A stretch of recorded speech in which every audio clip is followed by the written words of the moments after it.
Welcome to the Stephen Hasner Show. I want to talk today about a case that was very impactful to me and is a great way to learn for whether you're a lawyer or even an injured worker of my experience.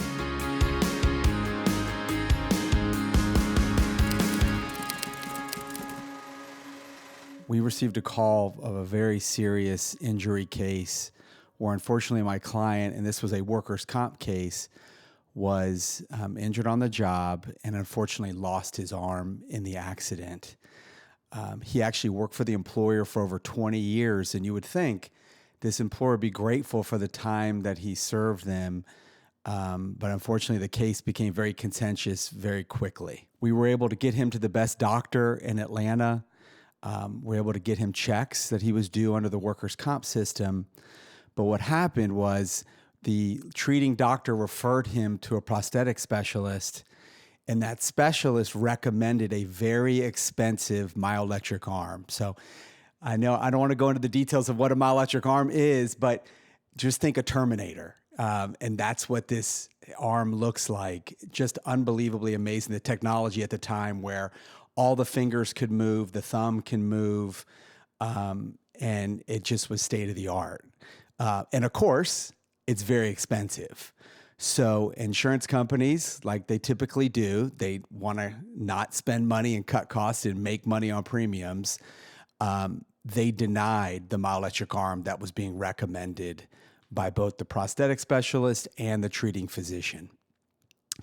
What we had to do immediately was go into aggressive mode. It's our burden to prove that, the client or my client needed that prosthetic. Pretty obvious.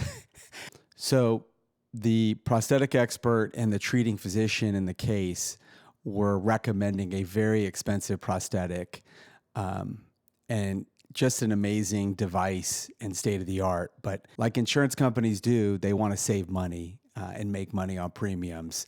And to me, they unreasonably denied this prosthetic.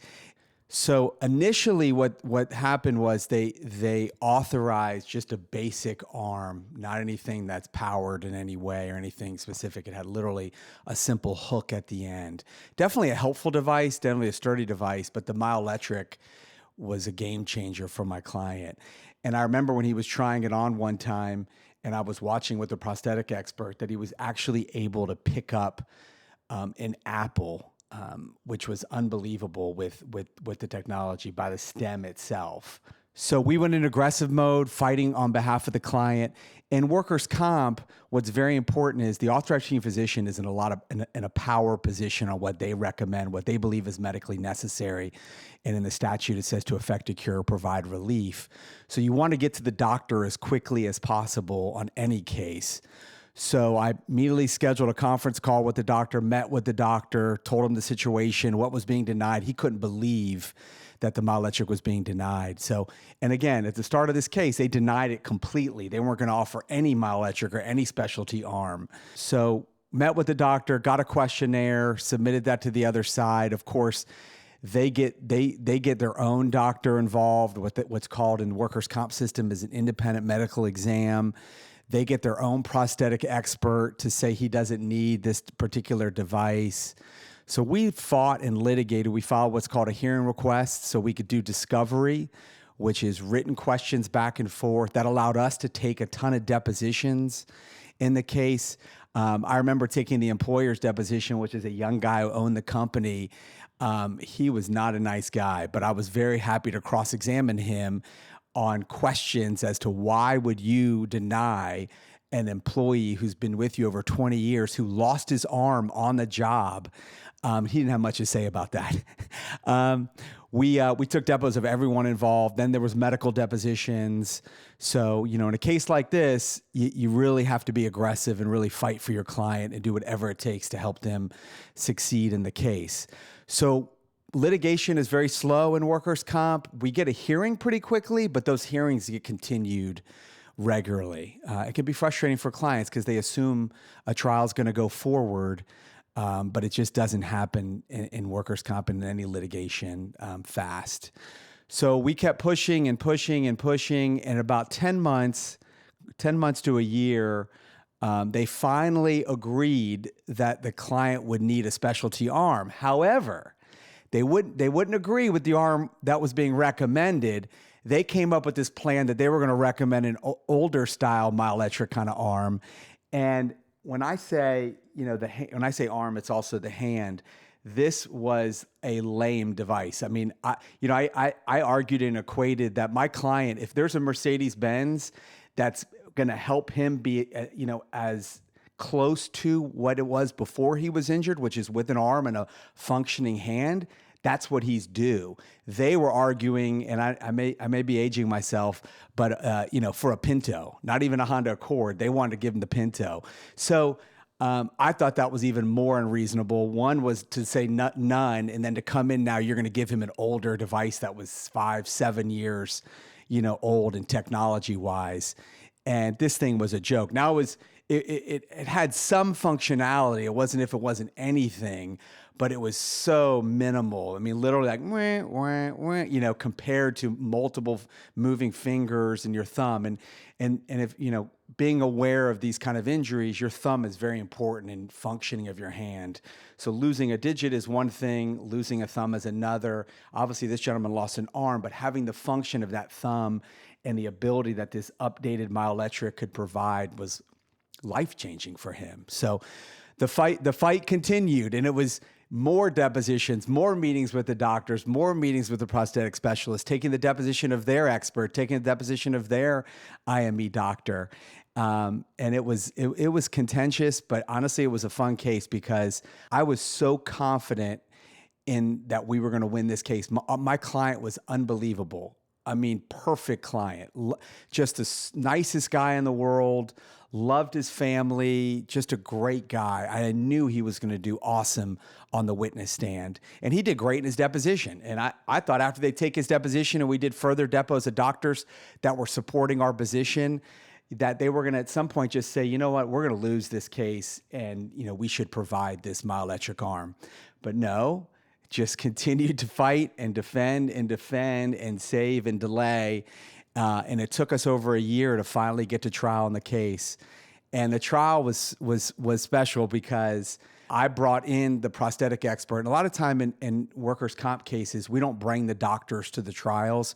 We can use their medical records. We can use their narratives or questionnaires.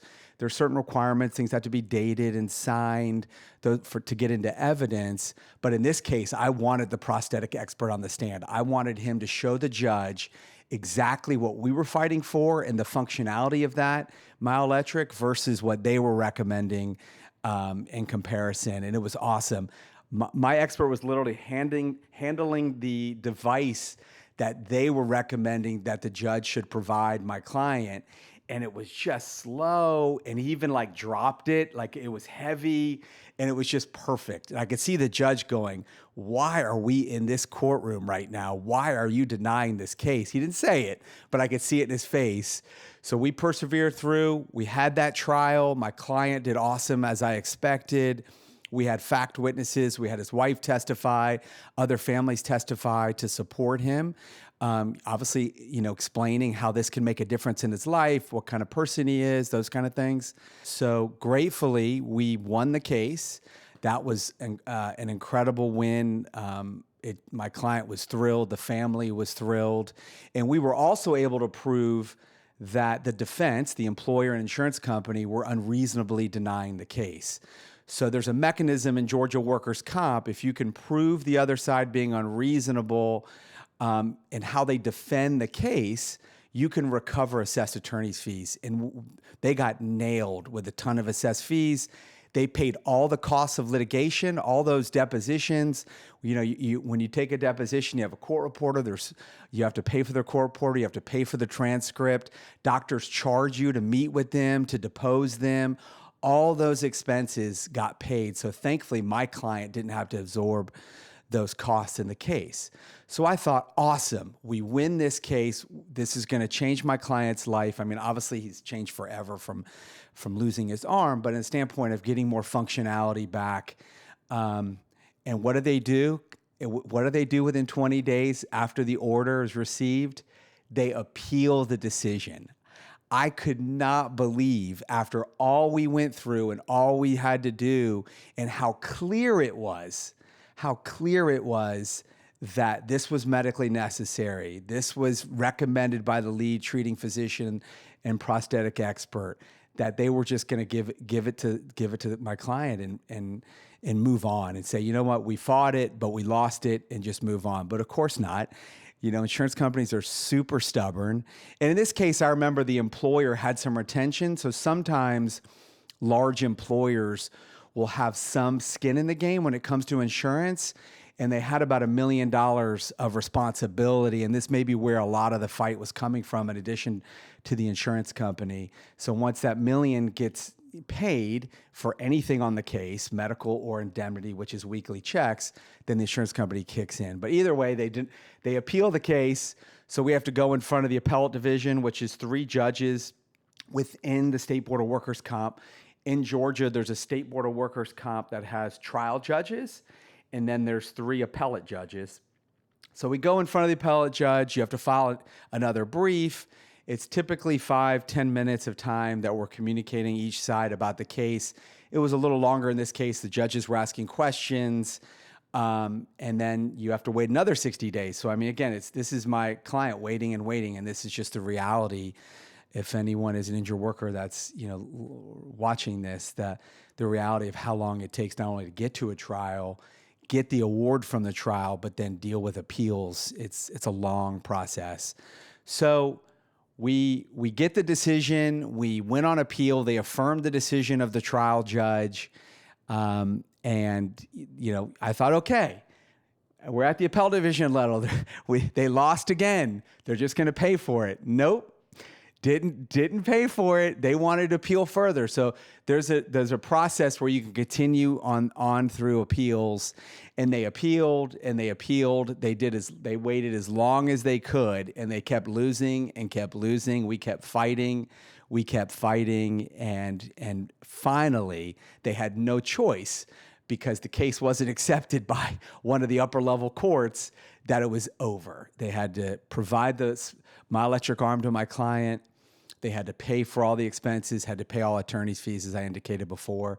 And it was an awesome W for my client. So takeaways for injured workers and learning about that case and just in general is that, I've said a few times that the process can be slow.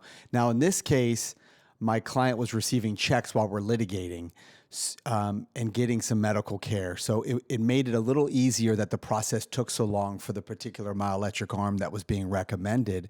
But we have a lot of cases where weekly checks get denied, any treatment gets denied, and it's unreasonably denied when the law clearly says you have a right to those benefits. So it's really, one, being patient with the process, trusting your lawyer in what they're recommending and what the plan of action is.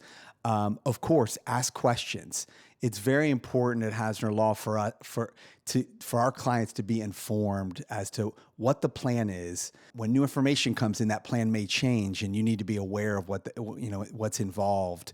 But it's a long process, and there's times when cases are denied, we're helping you get to a different doctor, so you're getting the medical care you need.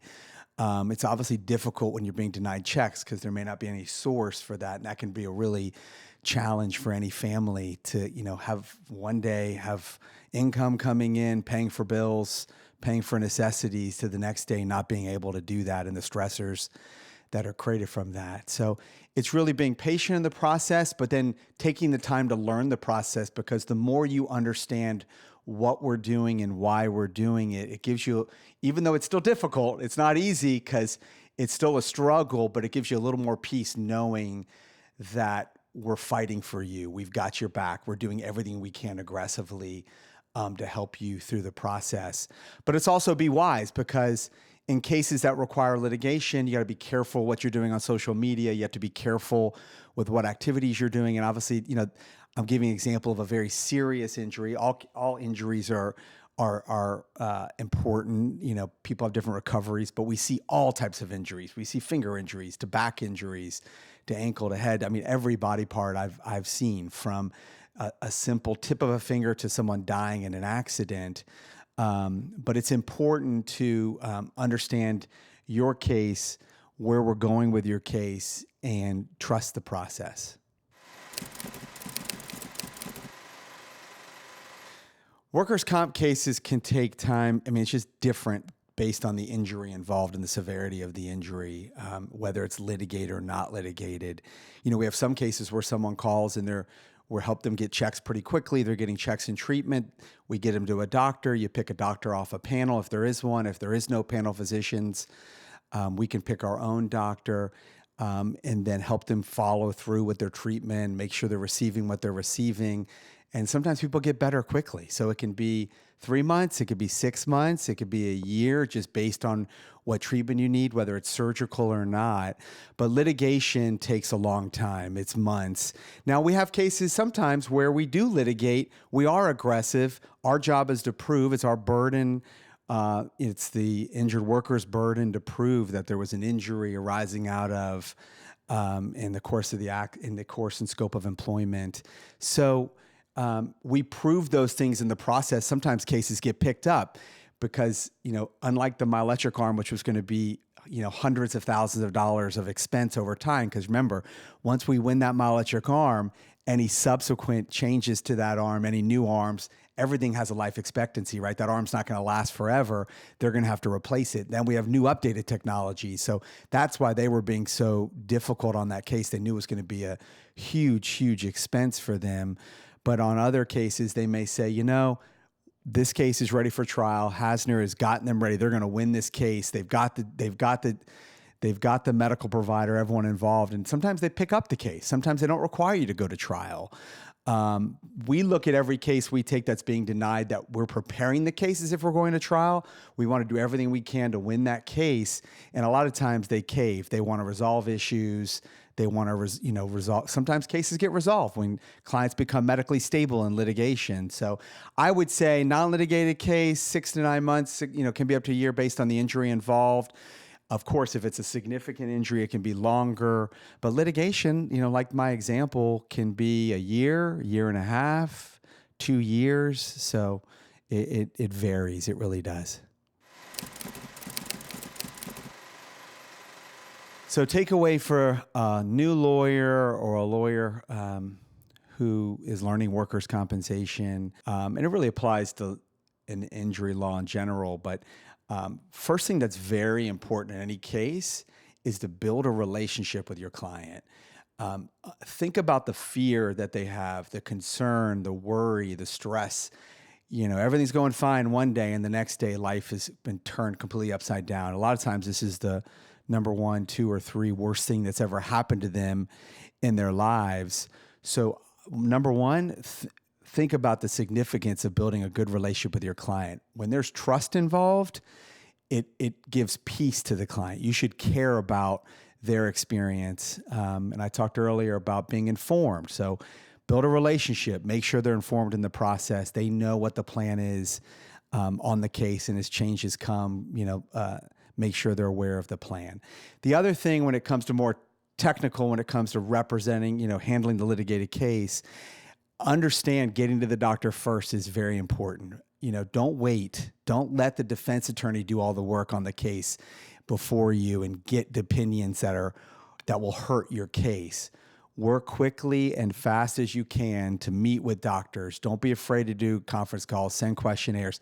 I personally don't like to send questionnaires to doctors without talking to them. I want to know what their opinions are. You got to be very careful on how you word questionnaires when you send them, even subsequent to a conference call with a doctor, because a word here or there may change the opinion from the doctor's perspective. So getting to the doctor quickly, not worried about the expense on the case. The client is hiring us to help them win their case at whatever that expense is.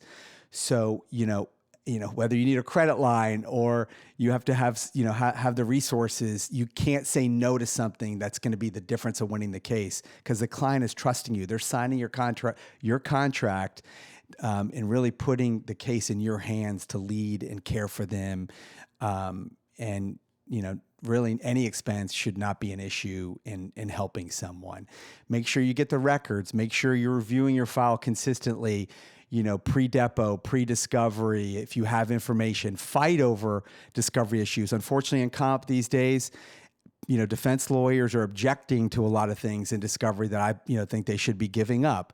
Don't just accept the objection, fight over the objection, get the information, because you want your client ready to testify when their deposition is taking place. If you have information and you're not communicating to your client about it, that can create some kind of inconsistency, even if they're, a lot of times for clients, defense lawyers think everyone's liars, which is not true. Some people just forget, So if you have information and you're not communicating to your client to get them ready for the depo, because discovery, what you say in writing is, can be used against them. So really being prepared, being proactive, being aggressive, are the takeaways definitely in this particular case, but it really applies to any case. Even if it's non-litigated, do you have systems and processes in places? Do you have good support staff? Do you have pairs that are excellent? Are they being proactive, communicating with the client, knowing what's going on medically, following up with medical records?